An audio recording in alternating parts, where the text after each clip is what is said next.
عمومی طور پہ لوگوں سے لوگ ہنس ہنس کے بات کر رہے ہوتے ہیں، گھر میں ان کا رویہ کچھ اور ہوتا ہے۔ کسی شخص کی سیرت کو پہچاننے کا بہترین ضابطہ کیا ہے، یہ دیکھا جائے کہ وہ اپنی بیوی کے ساتھ کیسا ہے،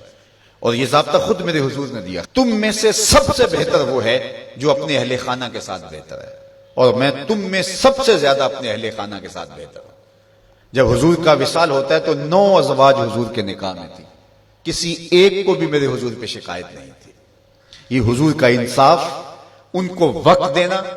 ان کے لیے حضور علیہ الصلوۃ والسلام کا ایثار اور ان کے لیے حضور کی محبتیں۔ حضرت خدیجہ الکبریٰ رضی اللہ تعالی عنہا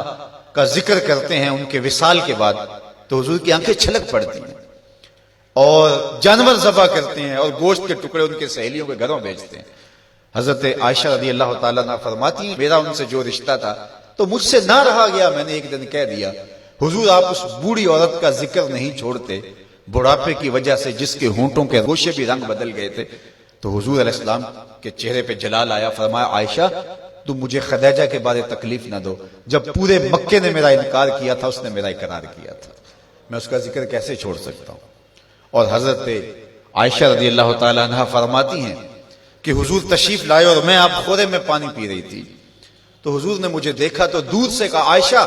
تھوڑا سا پانی میرے لیے بھی چھوڑنا۔ تو فرماتی ہے میں نے پانی چھوڑ دیا، حضور نے میرے ہاتھ سے آب خورا لیا، پینے لگے تو پھر رک گئے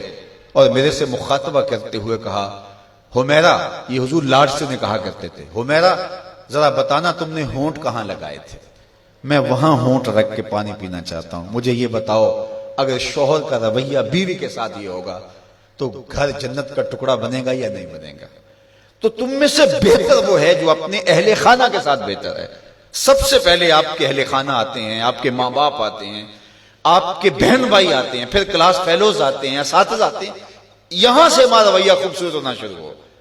ہم نے دیکھا ہے کہ لوگوں کے ساتھ بڑے اچھے رویے، ماں باپ کے گستاخ ہوتے ہیں، ماں باپ کے بے ادب ہوتے ہیں، دکان پہ گاہک سے ہنس ہنس کے بات کر رہے ہوتے ہیں، لیکن بہن بھائیوں کے ساتھ رویہ تلخ ہوتا ہے، بیوی کے سامنے جا کے فرعون بن جاتے ہیں، ماں باپ کے سامنے جو ہے ان کے رویے کی تلخی ہوتی ہے۔ سارا دن جی ہمارا پیشہ ایسا ہے لوگوں سے ہنس ہنس کے بات کرنی ہے، لیکن جن سے آپ ہنس کے بولیں گے